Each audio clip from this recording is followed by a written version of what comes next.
어머니, 제발 그만 좀 하세요. 지은이가 얼마나 힘들어하는지 모르세요? 민준아, 나는 그냥 뭐요? 맨날 지은이 하는 일마다 끼어들고 애 키우는 것까지 전부 간섭하시잖아요. 어머니 시절이랑 지금은 다르다고요. 제발 좀 가만히 계세요. 어머니, 알았다, 알았어. 내가 잘못했구나. 안녕하세요, 여러분. 오늘 이렇게 제 이야기를 나눌 수 있어서 정말 감사해요. 저희 사연을 다시 꺼내려니 지금도 가슴이 두근거리네요. 혹시 지금 이 영상을 보고 계신다면 구독과 좋아요, 알림 설정 꼭 부탁드릴게요. 제 이야기가 누군가에게 작은 위로라도 된다면 정말 좋겠습니다. 저는 올해 65, 인천에 사는 김순이라고 합니다. 남편은 30년 전에 먼저 하늘나라로 갔고 지금은 아들 민준이와 며느리 지은이 그리고 손주와 함께 살고 있어요. 아니, 몇 년 전까지는 그랬었죠. 지금은 혼자 살고 있답니다. 제 이야기는 우리 아들 민준이의 결혼식 날부터 시작돼요.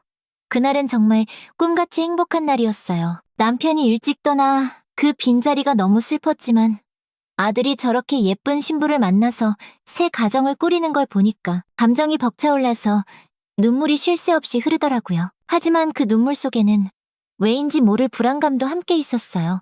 민준이가 이제 정말 내 품을 떠나는구나 하는 서운함이었을까요? 아니면 무언가 좋지 않은 일을 예감했던 걸까요?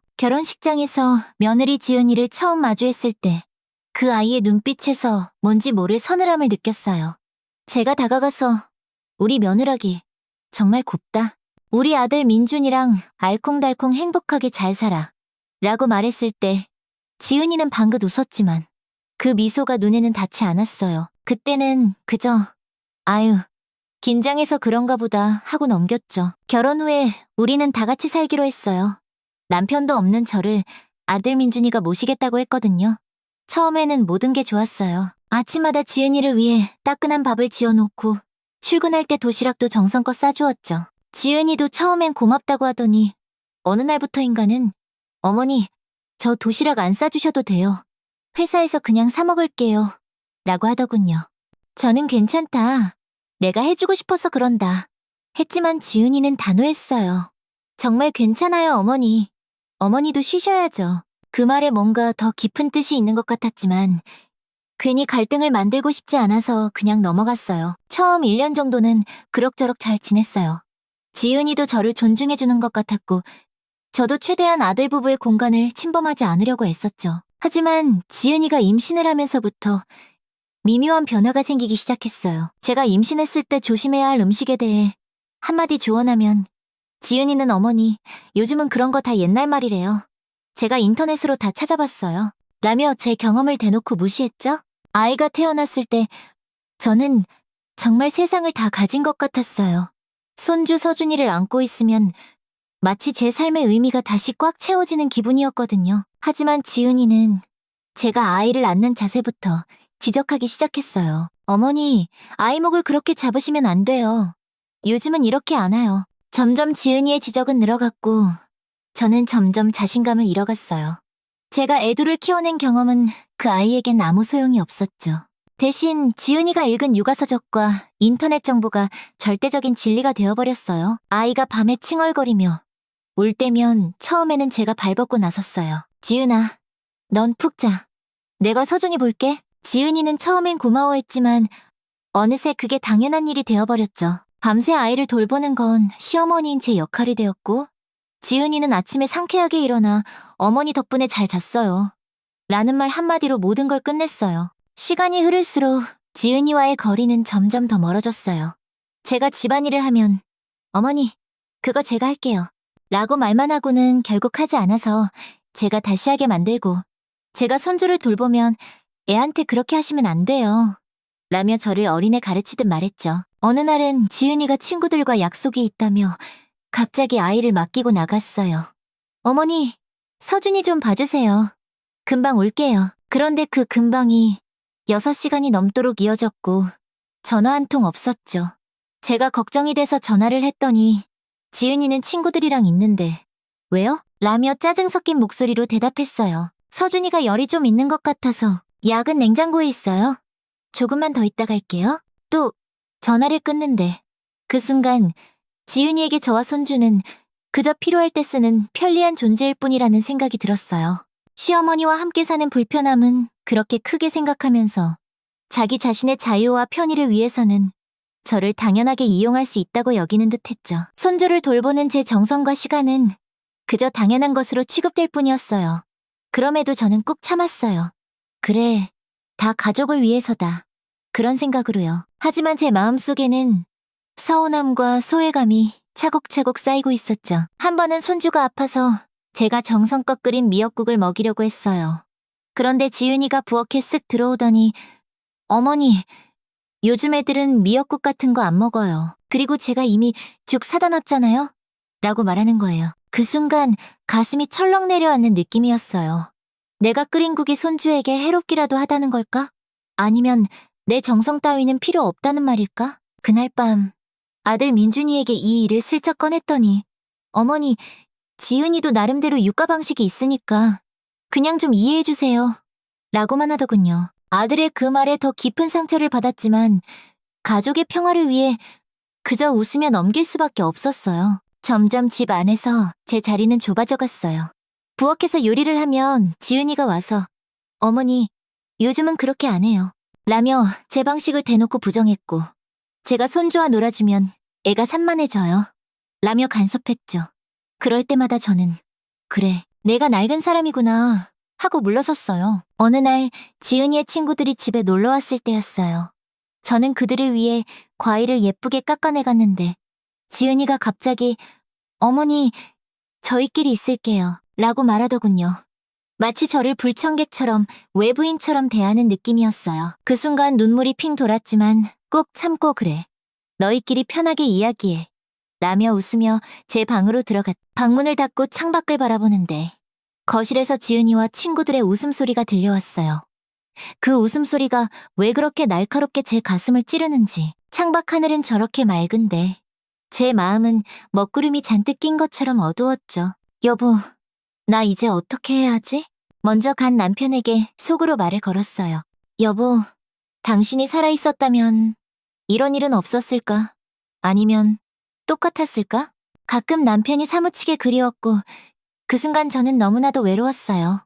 내 집인데, 내 가족인데 왜 이렇게 낯설고 불편한 걸까? 저녁 식사 시간이 다가왔어요. 제가 정성껏 끓인 된장찌개를 식탁에 올리고 있을 때였죠.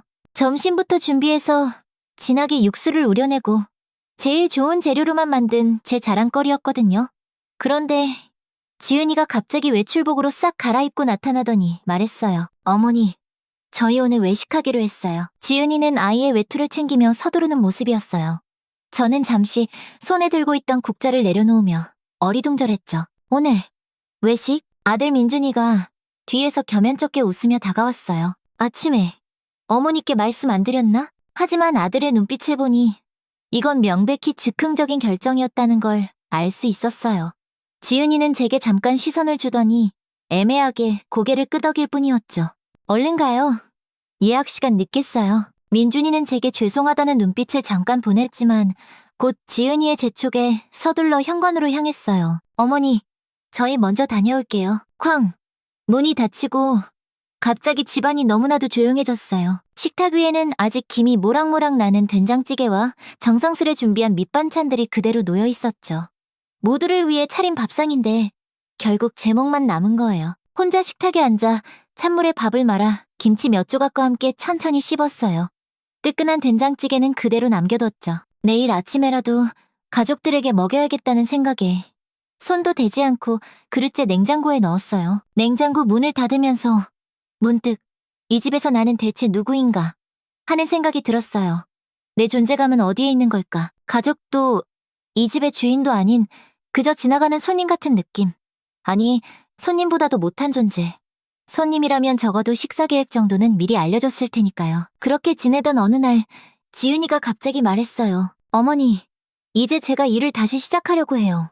서준이 좀 봐주실 수 있죠? 저는 기쁜 마음으로 그럼 당연하지 라고 대답했죠. 손주와 더 많은 시간을 보낼 수 있다는 생각에 마냥 행복했으니까요.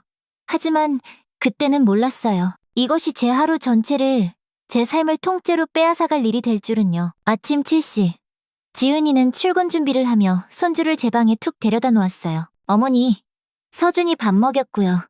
저녁에 8시쯤 올게요. 그리고는 문을 쾅 닫고 나가버렸죠. 제가 뭐라도 한마디 물어볼 틈도 주지 않았어요. 처음엔 손주와 함께하는 시간이 마냥 행복했어요. 하지만 곧 문제가 생겼죠. 지은이는 손주를 맡기면서 어떤 지침도 도움도 주지 않았어요. 기저귀는 어디에 있는지, 낮잠은 언제 재우는지, 알레르기는 없는지 아무것도요. 한 번은 손주에게 제가 직접 만든 죽을 먹였는데 그날 저녁 지은이가 돌아와서는 불같이 화를 냈어요. 어머니, 제가 얼마나 말했어요. 애한테는 유기농 이유식만 먹이라고요. 제가 냉장고에 다 준비해놨잖아요. 저는 너무 당황했어요. 지은아, 미안하다. 냉장고에 있는 줄 몰랐어. 항상 그렇게 말씀하시면서 제 말은 귓등으로도 안 들으시잖아요. 어머니 방식대로만 하시려고 하고. 지은이의 눈빛은 얼음장처럼 차가웠어요. 그날 밤 아들 민준이가 돌아왔을 때 지은이는 기다렸다는 듯이 제 얘기를 꺼냈어요. 여보, 어머니가 또 내 말 무시하고 애한테 아무거나 먹였어. 나 정말 못 참겠어. 민준이는 깊은 한숨을 쉬더니 제 방문을 두드렸어요. 어머니, 잠깐 이야기 좀 할까요? 방에 들어온 민준이의 표정은 잔뜩 지쳐 보였어요. 어머니, 지은이가 스트레스 많이 받아요. 회사 일도 힘든데 집에 와서 또 이런 일로 신경 쓰게 하면 너무 힘들대요. 어머니도 좀 배려해주세요. 가슴이 와르르 무너지는 것 같았어요. 내 아들의 입에서 나온 말이라고는 도저히 믿기지가 않았죠. 민준아, 엄마가 뭘 그렇게 잘못했니? 그저 손주 예뻐서 그런 건데 그게 문제예요. 어머니 방식이 지은이랑 달라요. 요즘은 육아법도 많이 바뀌었단 말이에요. 지은이가 정해둔 방식을 좀 존중해 주셨으면 해요. 알겠다. 더 이상 무슨 말을 해야 할지 몰랐어요. 문이 닫히고 침대에 걸터앉아 저는 그저 멍하니 벽만 바라봤죠. 다음 날부터 지은이는 손주를 맡길 때마다 마치 업무지시서 같은 빽빽한 메모를 남겼어요. 10시, 유기농 이유식, 전자레인지 1분 30초. 12시, 낮잠은 딱 30분만 재울 것. 2시, 과일 퓨레, 사과 반 개. 마치 저를 돈 주고 고용한 보모처럼 대하는 것 같았어요. 제가 두 아이를 훌륭히 키워냈던 경험은 조금도 고려되지 않았죠. 점점 지은이의 요구는 더 많아졌어요. 손주를 봐주는 것뿐만 아니라 집안일도 전부 제가 해야 했어요. 빨래, 청소, 식사 준비까지. 하지만 그 모든 것에 지은이의 잔소리와 간섭이 따라왔죠. 어머니, 이 옷은 꼭 찬물에 손 세탁해야 해요. 어머니, 바닥 청소할 때는 이 친환경 세제만 써야 해요. 서준이 알레르기 있잖아요. 어머니, 저녁은 채소 위주로 해주세요. 우리 다이어트 중이에요. 모든 말에는 고맙습니다라는 인사는 없었어요. 그저 명령과 지시뿐이었죠. 어느 날 지은이의 부모님, 그러니까 사돈댁이 놀러 오셨어요. 저는 새벽부터 일어나 정성껏 음식을 준비했죠. 하지만 식사 자리에서 지은이는 자신의 부모님께만 온 신경을 쏟았어요. 엄마, 이거 더 드세요. 제가 특별히 예약한 한우예요. 아빠, 이 나물 맛있죠? 제가 어제 직접 무쳤어요. 어이가 없었죠. 그 나물 제가 새벽에 일어나서 다듬고 무친 거였거든요. 지은이의 어머니, 그러니까 안사돈께서 어머, 이거 정말 맛있다. 지은아? 라고 하자 지은이는 씩 웃으며 에이, 저만의 비법이 좀 있어요. 라고 대답했죠. 제가 가르쳐준 비법인데 말이에요. 식사가 끝나고 부엌에서 혼자 설거지를 하고 있는데 안사돈께서 들어오셨어요. 사부인, 고생이 많으시네요. 우리 지은이가 많이 도와주나요? 그 순간 눈물이 핑 돌았지만 애써 미소를 지었어요. 네, 다들 바쁘니까요. 제가 할 수 있는 일이라도 해야죠. 안사돈의 눈빛이 잠시 저를 찬찬히 살폈어요. 우리 지은이가 어릴 때부터 자기 주장이 좀 강했어요. 힘드실 때도 있으시죠? 제가 뭐라고 대답하기도 전에 지은이가 부엌으로 쏙 들어왔어요. 엄마, 여기서 뭐해요? 아빠가 찾으시던데. 그렇게 대화는 허무하게 끝났고 저는 다시 넓은 부엌에 혼자 남았어요. 가장 견디기 힘들었던 건 지은이가 마치 저를 손님처럼 대하면서도 온갖 가사노동은 당연히 제가 해야 한다고 생각하는 그 이중적인 태도였어요. 제 방은 이 집에서 유일하게 제가 마음대로 할 수 있는 공간이었죠.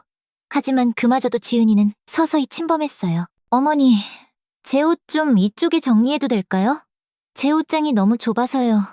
라며 제 방 옷장 절반을 차지했죠. 그리고 얼마 안 가? 어머니, 이 방에 제 책상 좀 놔도 될까요? 서준이 키우면서 재택근무하려면 공간이 필요해서요. 라고 말했어요. 제 방은 점점 좁아졌고 지은이의 물건들로 채워져 갔어요. 마치 제 존재 자체가 조금씩 지워지는 것만 같았죠. 무엇보다 가장 가슴 아팠던 건 아들 민준이가 이 모든 상황을 보고도 아무 말도 하지 않았다는 거예요. 아니, 오히려 지은이의 편을 들었죠. 어머니, 지은이도 요즘 많이 힘들어요.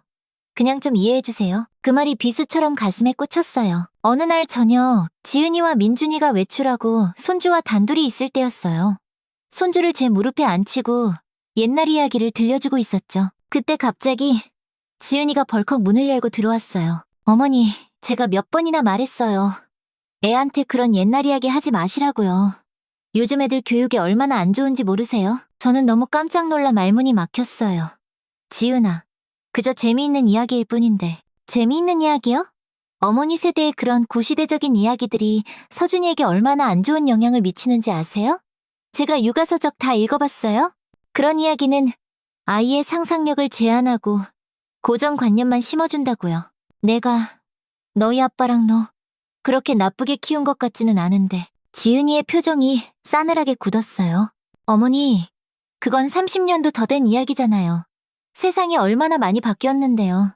제발 제 육가 방식을 존중해주세요. 그 말을 듣는 순간 지난 수십 년간 제가 쏟아부은 모든 노력과 사랑이 한순간에 부정당하는 기분이었어요. 마치 제 인생 전체가 잘못되었다고 손가락질 당하는 것만 같았죠. 그날 밤 저는 한숨도 잠을 이루지 못했어요. 창문 너머로 보이는 희미한 달을 바라보며 생각했죠. 내가 정말 이런 대접을 받으면서까지 여기에 있어야 하나? 아들을 위해 손주를 위해 참고 또 참았지만 이제는 제 자존심마저 송두리째 짓밟히는 것 같았어요. 다음 날 아침 지은이는 평소처럼 손주를 제 방에 데려다 놓고 출근 준비를 했어요. 어머니, 오늘은 회식이 있어서 좀 늦을 거예요. 저녁 잘 먹이시고 재워주세요. 저는 말없이 고개를 끄덕였어요. 하지만 제 마음속에서는 이미 폭풍이 일고 있었죠.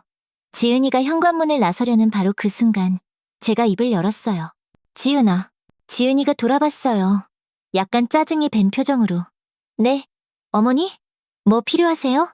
잠깐, 이야기 좀 할 수 있을까? 지은이는 손목시계를 힐끗 보며 한숨을 쉬었어요. 어머니, 저 지금 시간이 없는데 저녁에 이야기하면 안 될까요? 아니, 지금 해야겠어. 제 목소리가 평소보다 단단하게 나갔어요. 난 서준이 엄마 아빠가 아니고 친할머니인 거 알고 있니? 지은이의 눈이 동그래졌어요. 네? 어머니, 무슨 말씀이세요? 난 서준이 부모도 아니고 너희 집 가정부도 아니야. 난 네 시어머니고 내 아들 민준이의 엄마야. 그런데 넌 날 마치 너희 집에 얹혀 사는 손님처럼 대하면서 집안일과 육아는 당연히 내가 해야 한다고 생각하지. 지은이의 얼굴이 벌겋게 달아올랐어요. 어머니, 제가 언제요? 저는 항상 예의를 갖추려고. 예의? 제 목소리가 파르르 떨렸어요. 네가 나한테 단 한 번이라도 진심으로 고맙습니다라고 말해본 적 있니? 내가 해주는 모든 걸 당연하게 여기면서 네 마음에 들지 않을 때만 날카롭게 지적하고. 그게 예의니? 지은이는 들고 있던 가방을 바닥에 툭 내려놓았어요. 그녀의 눈빛이 차갑게 변했죠. 어머니, 저도 할 말 많아요. 제가 그동안 얼마나 참아왔는지 아세요? 참았다고? 기가 막혀서 말문이 막혔어요. 네가 대체 뭘 참았는데? 어머니의 끊임없는 간섭이요. 제 육가 방식에 대한 비판, 제 살림 방식에 대한 불만. 어머니는 항상 내 때는 말이야 라고 말씀하시잖아요. 저는 어머니가 경험 많으시다는 거 인정해요. 하지만 시대가 바뀌었어요. 저도 제 방식이 있고 제 삶이 있다고요. 그 순간 저는 깨달았어요. 우리는 서로를 단 한 번도 이해하지 못하고 있었던 거예요. 지은이의 눈에는 제가 구시대적인 잔소리꾼 시어머니로 보였고 제 눈에는 지은이가 차갑고 이기적인 며느리로만 보였던 거죠. 지은아, 제 목소리를 조금 누그러뜨렸어요. 난 네 삶에 간섭하려던 게 아니었어. 그저 도움이 되고 싶었을 뿐이야. 내가 먼저 겪었던 것들을 나누고 싶어. 그게 문제인 건 모르세요? 지은이가 갑자기 소리쳤어요. 어머니는 항상 도움이라는 이름으로 제 삶에 개입하세요. 하지만 그건 도움이 아니라 간섭이라고요. 저는 어머니의 방식대로 살고 싶지 않아요. 제 삶은 제가 선택하고 싶어요. 그 말에 가슴이 칼로 베이는 것 같았어요. 그럼 내가 어떻게 하면 좋겠니? 지은이는 잠시 침묵하더니 차분하지만 단호하게 말했어요. 솔직히 말씀드리면 어머니가 좀 거리를 둬주셨으면 좋겠어요. 저희 부부가 우리 방식대로 아이를 키우고 우리 삶을 살 수 있게요. 그 순간 모든 것이 명확해졌어요. 저는 이 집에서 더 이상 필요한 존재가 아니었던 거예요. 단지 손주를 봐주고 집안일을 하는 사람. 그 이상도 이하도 아닌. 알겠다. 제 목소리가 저도 모르게 담담하게 나왔어요. 이제 알겠어, 지은아. 지은이는 어색하게 웃었어요. 어머니, 제가 너무 심했나요? 그냥 솔직하게 말씀드리고 싶었어요. 아니, 솔직하게 말해줘서 고맙다. 저는 미소를 지었지만 그 미소 뒤에는 칼에 베인 듯한 깊은 상처가 숨겨져 있었어요. 이제 가봐. 회사 늦겠다. 지은이는 잠시 망설이다가 고개를 끄덕이고 집을 나섰어요. 쾅 하고 문이 닫히자마자 저는 그대로 바닥에 주저앉았어요. 손주가 다가와 제 무릎을 끌어안았지만 그 작은 따뜻함도 제 얼음장 같은 마음을 녹일 수는 없었죠. 그날 저녁 민준이가 귀가했을 때 저는 결심을 굳혔어요. 지은이는 아직 회식 중이었고 손주는 이미 잠들어 있었죠. 민준아, 엄마랑 얘기 좀 할까? 민준이는 피곤한 표정으로 소파에 털썩 앉았어요. 네, 어머니. 무슨 일 있으세요? 민준아, 나 이제 여기서 나가려고 해. 민준이의 눈이 휘둥그레졌어요. 네? 어디 가시려고요? 내 집으로. 내 삶으로 돌아가려고. 갑자기 무슨 말씀이세요? 오늘 무슨 일 있었어요? 민준이는 당황한 기색이 역력했어요. 저는 깊은 숨을 한번 들이쉬었어요. 아니, 갑자기가 아니야. 아주 오랫동안 느껴왔던 거야. 나는 이 집에서 더 이상 필요한 존재가 아니라는 걸. 어머니, 무슨 그런 섭섭한 말씀을. 저희가 언제 어머니를 불필요하다고 했어요? 말로 하지 않아도 알 수 있어, 아들아. 지은이와 너의 모든 말과 행동에서 느꼈어. 나는 이 집에서 그저 손주 봐주고 집안일이나 하는 사람일 뿐 진짜 가족은 아니라는 걸. 민준이는 얼굴을 찌푸렸어요. 어머니, 그건 오해예요. 저희는 당연히 어머니를 가족으로 생각하고 있는데요. 정말? 정말 그래?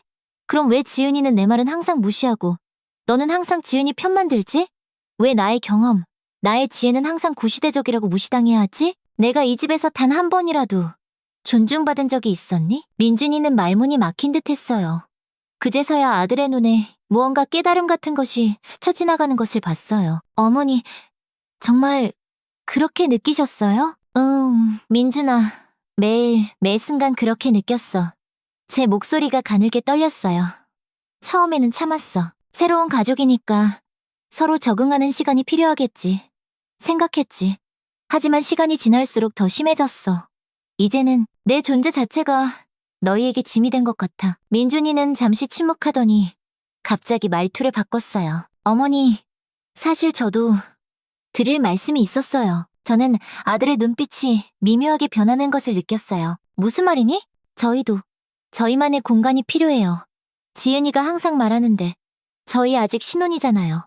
신혼부부가 시부모님이랑 같이 사는 건 정말 힘든 일이래요. 지은 친구들은 다들 분가해서 신혼집 따로 마련했는데 자기만 시어머니랑 같이 살아서 스트레스를 너무 많이 받는다고. 그 말에 제 심장이 바닥으로 쿵 하고 떨어지는 것 같았어요. 그래서 너희는 내가 나가주길 바랐던 거였니? 민준이는 제 눈을 피했어요. 아, 그건 아니지만 지은이가 요즘 너무 힘들어해서. 그럼 내 아내가 힘들어하니까 이 아들 낳고 키운 늙은 어미는 이제 집을 나가야 한다는 거니? 제 목소리가 분노로 떨렸어요. 내가 태어나서 지금까지 널 위해 얼마나 희생하며 살았는지 너도 알잖아. 네 아버지 돌아가시고 나 혼자 너희 키우느라 얼마나 힘들었는지. 어머니, 저도 알아요. 그런데 이제는 저도 제 가정이 있고, 그래, 네 가정. 제 안에 있던 분노가 터져나왔어요. 그럼 너의 그 소중한 가정에 네 어머니는 포함되지 않는 거니?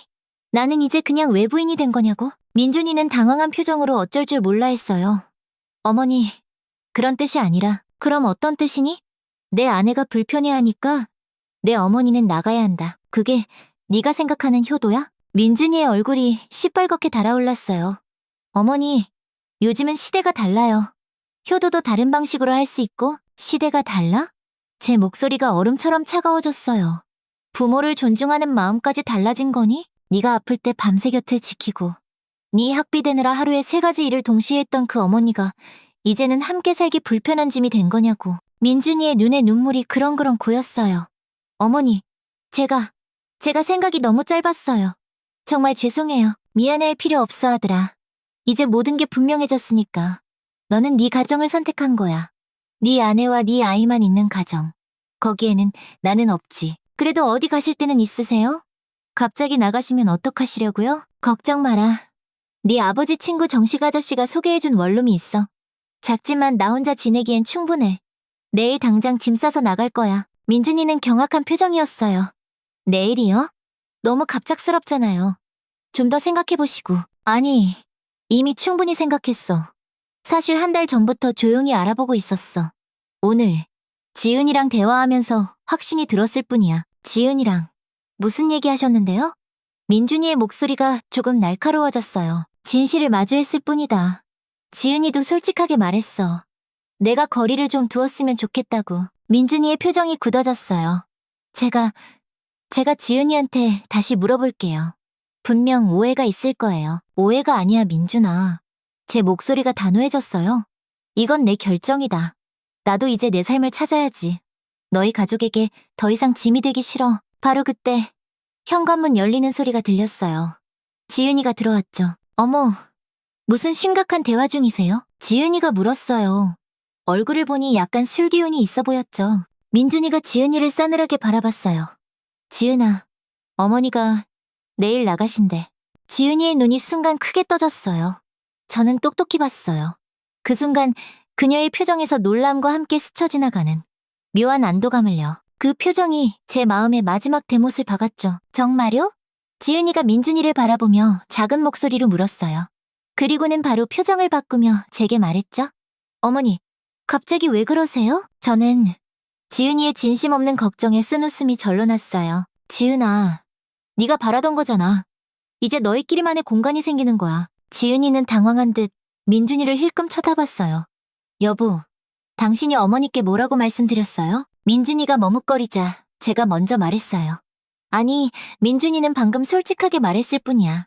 너희가 신혼부부만의 공간이 필요하다고. 내 친구들은 다 따로 사는데 너만 시어머니랑 같이 살아서 스트레스 많이 받는다고 말이야. 지은이의 얼굴이 새빨개졌어요. 어머, 여보, 당신이 정말 그렇게 말했어? 민준이는 더 이상 제 눈을 똑바로 쳐다보지 못했어요. 아니, 그런 의도는 아니었는데 의도가 어떻든 결과는 똑같아. 제 목소리가 싸늘하게 울렸어요. 너희 두 사람 다 내가 이 집에 없었으면 하는 마음이 있었던 거잖아. 지은이는 솔직했고 민준이 너는 겉으로만 효도하는 척 위선을 떨었을 뿐. 지은이가 갑자기 목소리를 높였어요. 어머니, 저도 나름대로 노력했어요.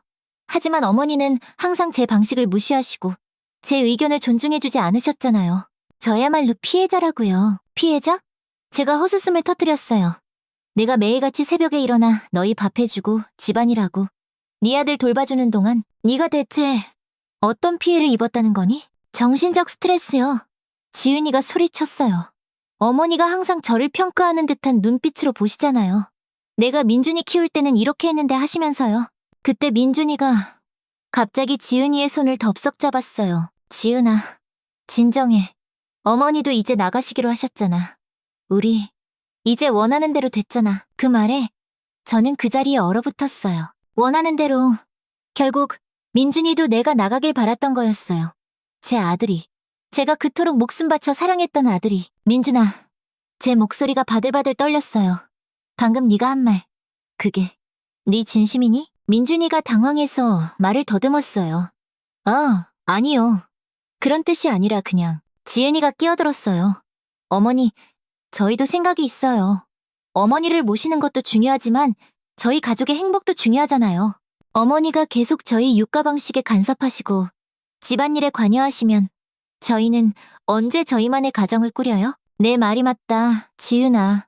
제가 담담하게 말했어요. 너희만의 가정. 거기에는 나는 없이. 이제 확실히 알았어. 민준이가 다가왔어요. 어머니, 제발 오해하지 마세요. 저희가 어머니를 사랑하는 건 제가 민준이의 말을 끊었어요. 사랑이 뭔지 아니? 사랑은 상대방을 있는 그대로 받아들이는 거야. 나의 방식, 나의 경험, 나의 존재 자체를. 그런데 너희에게 나는 뭐였니? 그저 시대에 뒤떨어진 간섭하고 비난하는 늙은이에 불과했지. 방 안에 무거운 침묵이 내려앉았어요. 민준이와 지은이는 더 이상 할 말을 찾지 못한 듯했죠. 이제 됐다. 제가 말했어요. 내일 아침에 나갈 테니 오늘 밤은 다들 편히 자렴. 다음날 아침 저는 조용히 짐을 쌌어요. 평생을 모아온 살림살이였지만 막상 챙길 것은 그리 많지 않았죠. 옷까지 몇 벌, 남편과 찍은 낡은 사진, 민준이가 어릴 적 그려준 그림 한 장. 제 인생이 이렇게 작은 가방 하나에 다 담길 거라고는 단 한 번도 생각해 본 적이 없었는데 말이에요. 손주 서준이가 제 방으로 빼꼼 들어왔어요. 할머니, 어디 가요? 제 마음이 와르르 무너져 내렸어요. 손주를 꼭 안아주며 말했죠. 할머니가 이제 다른 집에서 살 거야. 하지만 우리 서준이 자주 보러 올게. 할머니 못 가? 안 돼. 손주가 울면서 소리쳤어요. 그 순간 지은이가 방에 들어왔어요. 서준아, 이리 나와. 할머니 바쁘셔. 지은이의 목소리는 평소보다 부드러웠지만 그 안에 서린 냉랭함은 감출 수 없었죠. 손주를 데리고 나가면서 지은이는 잠시 저를 돌아봤어요. 어머니, 정말 가시는 거예요? 응. 지은아, 이게 우리 모두에게 제일 좋은 방법일 거야. 지은이는 입술을 지그시 깨물더니 말했어요. 제가 너무 심했나요? 저는 희미하게 미소 지었어요. 서로 다른 사람이니까. 내 방식이 너에게 맞지 않았던 거고, 내 방식이 나에게 맞지 않았던 거야. 어쩔 수 없는 일이지. 연락 주세요. 가끔 말은 그렇게 했지만 그녀의 목소리에는 어떤 진심도 담겨있지 않았어요. 저는 그저 고개를 끄덕였죠. 민준이는 제가 짐을 다 싸고 나올 때까지 방문 앞에 서서 기다리고 있었어요. 그의 눈은 핏발이 서서 붉게 충혈되어 있었죠. 어머니, 정말 죄송해요. 제가 너무 무심했어요. 제 마음이 오히려 아팠어요. 아들은 잘못이 없는데 이렇게 괴로워하는 모습을 보니 미안했죠. 민준아, 네 잘못이 아니야. 그저 우리 모두에게 변화가 필요한 시간이 온 거야. 어머니가 그렇게 힘들어하시는 걸 왜 몰랐을까요? 매일 같이 지내면서 사람은 원래 가장 가까이 있는 걸 제일 못 보는 법이란다. 저는 아들의 뺨을 가만히 쓰다듬었어요. 괜찮아. 엄마는 이제 내 삶을 찾아볼 거야. 너무 오랫동안 미뤄뒀던 숙제였어. 민준이가 제 짐을 들어주며 말했어요. 자주 찾아뵐게요. 주말마다 꼭이요. 그럴 필요 없어. 네 가정에 충실해. 엄마는 정말 괜찮으니까. 택시를 타고 새 집으로 향하는 길. 창밖으로 빠르게 스쳐 지나가는 풍경이 마치 제 인생의 지난 날들처럼 느껴졌어요. 하나둘씩 지나가버리는 순간들. 이제는 제가 주인공이 되어 새로운 길을 개척해야 할 시간이었죠. 원룸은 정말 작았어요. 10평 남짓한 공간에 작은 주방과 화장실이 전부였죠. 하지만 이상하게도 마음은 더없이 편안했어요. 이곳은 온전히 나만의 공간이니까요. 누구의 눈치도 보지 않고 누구의 비난도 받지 않는 곳. 짐을 풀고 창가에 털썩 앉았어요. 창문 너머로 보이는 하늘이 그 어느 때보다 넓고 푸르게 느껴졌죠. 문득 가슴이 뭉클해졌어요. 이렇게 완벽히 홀로 있는 것이 처음에는 두렵기도 했지만 동시에 묘한 해방감도 느껴졌거든요. 저녁이 되자 정식 아저씨가 찾아왔어요. 남편의 오랜 친구이자 제 유일한 의지처였던 그분은 집들이라며 작은 난 화분을 들고 오셨죠. 괜찮아 보이네, 순희 씨? 갑자기 결정해서 걱정했는데. 네, 생각보다 괜찮네요.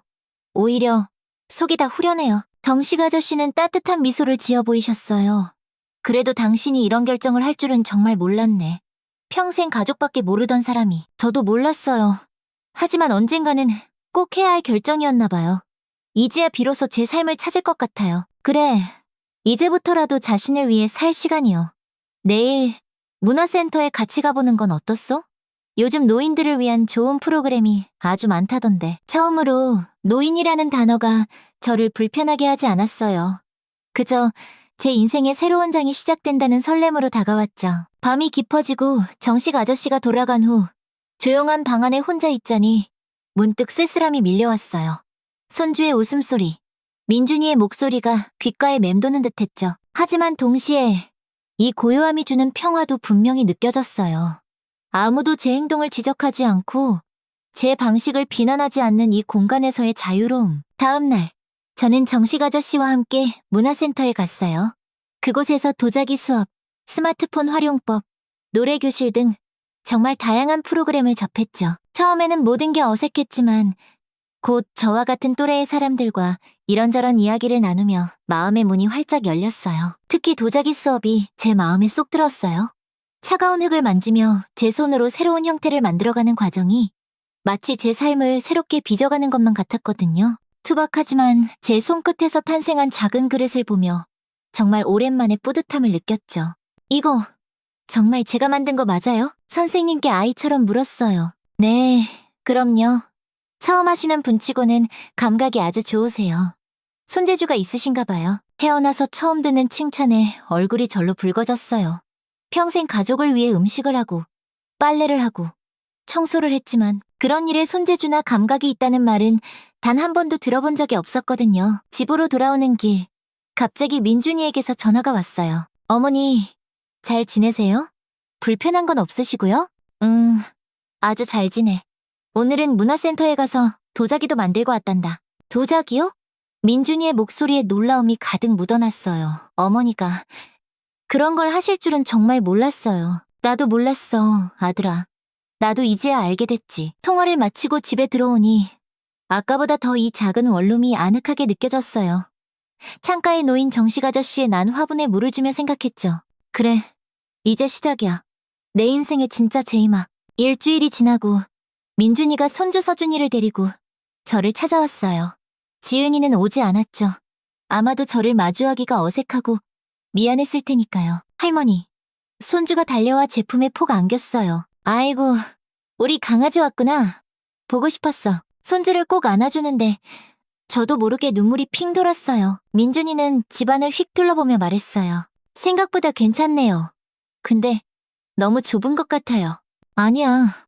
나 혼자 지내기엔 이보다 더 좋을 수 없어. 저는 진심으로 미소 지었어요. 오히려 이렇게 아담한 공간이 더 아늑하고 편해. 손주와 놀아주는 동안 민준이는 계속 안절부절 못하며 미안한 표정을 지었어요. 어머니, 정말 죄송해요. 제가 조금만 더 신경 썼어야 했는데. 민준아, 이제 그만 미안해하렴. 오히려 이렇게 된 게 다 잘된 일이야. 덕분에 엄마가 이렇게 새로운 삶을 살게 됐잖아. 정말요? 민준이의 눈에 의심이 어렸어요. 정말이야. 문화센터도 다니고 새로운 친구도 사귀고 평생 가족만 위해 살았던 내가 이제야 비로소 나를 위한 시간을 갖게 된 거야. 민준이는 그제서야 안심한 듯 희미하게 미소를 지었어요. 어머니가 행복하시다면 저도 기뻐요. 그들이 돌아간 후 저는 문득 지은이가 궁금해졌어요. 그 아이는 어떻게 지내고 있을까? 제가 없는 집에서 그녀는 과연 행복할까? 자기가 그토록 바라던 대로 자유롭게 자신의 삶을 살고 있을까? 하지만 곧 그런 생각을 지웠어요. 이제는 온전히 나의 삶에 집중할 시간이니까요. 옛날에는 항상 남을 먼저 생각했지만 이제는 저 자신을 가장 먼저 생각하기로 했어요. 조금 이기적인 것 같아 미안한 마음도 들지만 65해 만에 처음으로 나를 위한 시간을 갖는 거니까요. 한 달이 지났을 때 저는 문화센터에서 알게 된 친구들과 함께 여행을 가기로 했어요. 제주도로 2박 3일 떠나는 여행이었죠. 제주도요? 혼자서 가시게요? 민준이가 깜짝 놀라 물었어요. 아니, 친구들이랑 같이 가. 문화센터에서 마음 맞는 분들을 만났어. 어머니가 그런 분들이랑 여행까지 다니실 줄은 정말 몰랐네요. 사실 저 자신도 생각지 못했던 일이었어요. 평생 가족이라는 틀 안에서만 살았던 제가 이제는 새로운 인연을 만들고 새로운 경험을 쌓아가고 있었으니까요. 제주도 여행은 정말 꿈만 같았어요. 푸른 바다를 보며 명상하고 오름을 오르며 땀을 흘리고 밤에는 친구들과 막걸리 한 사발을 기울이며 깔깔대고 웃으며 인생 이야기를 나눴죠. 이런 자유로움을 평생 단 한 번도 느껴보지 못했다는 사실이 새삼 놀라웠어요. 여행에서 돌아온 어느 날 지은이에게서 전화가 왔어요. 어머니, 어떻게 지내세요? 지은이의 목소리는 한없이 어색했어요. 잘 지낸다. 지은아, 방금 제주도 여행에서 돌아오는 길이야. 제주도요? 지은이의 놀란 목소리가 수화기 너머로 들렸어요. 어머니, 혼자서요? 아니, 친구들이랑 같이 다녀왔어. 저는 아주 편안하게 대답했어요. 잠시 침묵이 흐른 뒤 지은이가 아주 작은 목소리로 말을 이었어요. 어머니, 그때 일은 정말 죄송했어요. 제가 너무 이기적이었던 것 같아요. 지은이의 갑작스러운 사과가 예상 밖이었지만 이상하게도 제 마음은 파도 한 점 없이 평온했어요. 괜찮다, 지은아. 오히려 덕분에 내가 이렇게 새로운 삶을 찾게 됐으니까. 서준이 아빠도 많이 죄송해하고 있어요. 혹시 이번 주말에 저희 집에 한번 오실 수 있으세요? 식사라도 같이. 그래, 좋아. 제가 대답했어요. 하지만 예전과는 전혀 다른 마음이었죠. 이제는 그저 손님으로, 방문객으로 가는 것이니까요. 주말에 민준이네 집에 갔을 때 지은이는 평소와 다르게 무척이나 친절했어요. 정성스럽게 음식을 차려놓고 조심스럽게 제 눈치를 살폈죠. 하지만 대화는 어색하게 겉돌았어요. 손주 이야기, 날씨 이야기, 더 깊은 대화는 없었죠. 식사를 마치고 민준이가 물었어요. 어머니, 요즘은 어떻게 지내세요? 난 아주 잘 지낸단다. 저는 진심을 담아 말했어요. 문화센터에서 도자기도 배우고 스마트폰 강좌도 듣고 있어. 정식 아저씨가 소개해준 노인대학에도 다니기 시작했어. 거기서 영어도 배우고 있지. 영어요? 지은이가 토끼 눈을 하고 물었어요. 많이 늦었지만 꼭 한번 배워보고 싶었거든. 나중에 기회가 되면 해외여행도 가보고 싶어서. 민준이와 지은이는 서로 말없이 눈빛을 교환했어요. 아마도 그들이 상상했던 것과는 전혀 다른 제 모습에 크게 놀란 것 같았죠. 어머니, 혹시 다시 저희 집으로.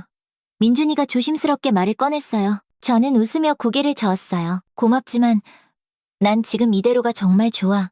나만의 공간에서 나만의 방식대로 자유롭게 살고 싶어. 지은이의 눈에 복잡한 감정이 스쳤어요.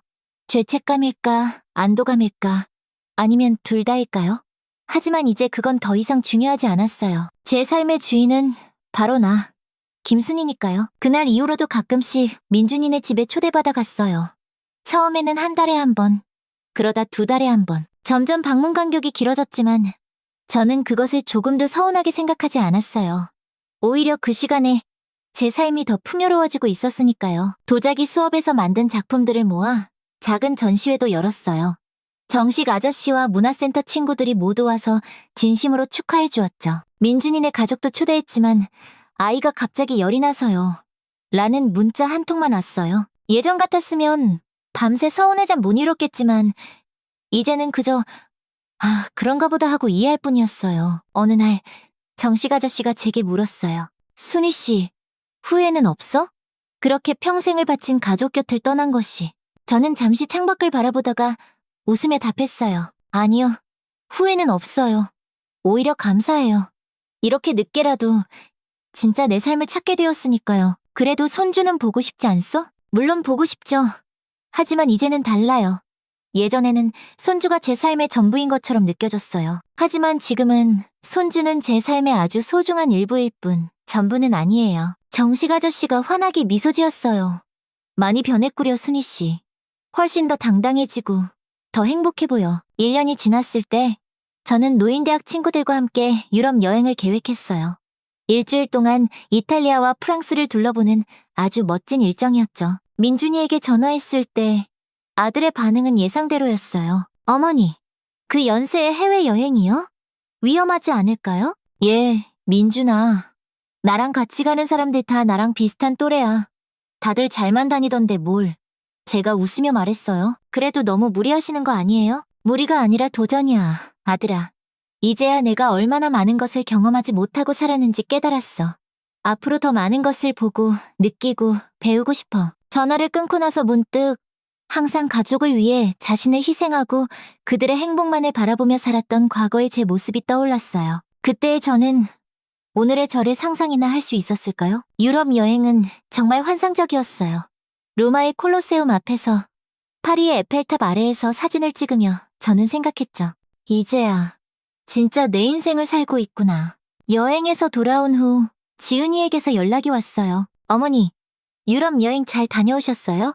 사진 좀 보여주세요. 저는 지은이를 만나 카페에 앉아 여행 사진을 보여주었어요. 지은이의 눈에는 동경과 부러움, 그리고 묘한 감정이 어려 있었죠. 어머니, 정말 멋져 보여요. 저도. 나중에 나이 들면 어머니처럼 살 수 있을까요? 저는 웃으며 대답했어요. 왜 그때까지 기다려? 지금부터라도 네 삶을 살아. 아직 늦지 않았어. 지은이는 잠시 생각에 잠긴 듯 했어요. 저는 어머니를 많이 오해했던 것 같아요. 그때 어머니께 너무 못되게 굴었는데. 정말 죄송해요. 괜찮다, 지은아. 어쩌면 그 일이 없었다면 나는 아직도 남을 위한 삶만 살고 있었을지도 몰라. 오히려 고맙다. 지은이의 눈에 눈물이 살짝 고였어요. 어머니, 정말 대단하세요. 헤어질 때 지윤이가 말했어요. 다음 주에 저희 집에 오세요. 서준이가 할머니 보고 싶어 해요, 제가 대단한 밥상 한번 차려볼게요. 저는 웃으며 대답했어요. 그래, 시간 되면 들릴게. 하지만 우리 둘 다 알고 있었죠. 제 삶에는 이제 가족 말고도 소중한 것들이 아주 많이 생겼다는 것을. 가족은 여전히 소중하지만 더 이상 제 삶의 전부는 아니라는 것을요. 2년이 지난 지금 저는 작은 원룸에서 여전히 혼자 살고 있어요. 하지만 결코 외롭지 않죠. 도자기 교실 친구들, 노인대학 동기들, 여행 모임 회원들, 많은 사람들과 새로운 관계를 맺으며 하루하루를 바쁘고 즐겁게 보내고 있으니까요. 민준이네 가족과도 가끔 만나요. 명절이나 생일에. 하지만 이제는 그저 가볍게 식사 한 끼 정도만 함께할 뿐이에요. 서로에게 깊은 대화도 큰 기대도 없이, 그리고 그것만으로도 충분해요. 어느 날 손주가 제게 물었어요. 할머니, 왜 우리랑 같이 안 살아요? 저는 미소 지으며 대답했어요. 할머니는 할머니만의 집이 필요했어. 그곳에서 할머니만의 이야기를 만들고 있거든. 할머니 이야기요? 어떤 이야기인데요? 글쎄, 아직 다 쓰지는 못했어. 하지만 분명 아주 멋진 이야기가 될 거야. 손주의 눈이 반짝였어요. 나중에 꼭 들려주세요. 그럼 언젠가 이 이야기가 다 완성되면 우리 서준이에게 제일 먼저 들려줄게. 돌아오는 길 버스 창밖으로 지나가는 풍경을 바라보며 생각했어요. 내 인생의 이야기는 아직 끝나지 않았어. 오히려 이제 막 시작된 걸지도 몰라. 여러분, 제 이야기는 여기까지예요. 제가 모든 것을 잃었다고 생각했던 바로 그 순간이 사실은 새로운 시작을 위한 준비 기간이었던 거죠. 평생 다른 사람을 위해 살던 제가 65이라는 나이에 비로소 제 자신을 찾아가는 여정을 시작했어요. 만약 지금 이 이야기를 듣고 계신 분들 중에 저와 비슷한 상황에 계신 분이 있다면 꼭 기억하세요. 언제라도 새로운 시작은 가능하다는 것을요. 나이가 많다고, 짊어진 책임이 무겁다고, 다른 사람들의 기대가 크다고 해서 자기 자신의 행복을 포기하지는 마세요. 우리 모두는 자신만의 멋진 이야기를 써나갈 자격이 충분히 있으니까요. 늦었다고 생각할 때가 가장 빠른 때다라는 말도 있잖아요.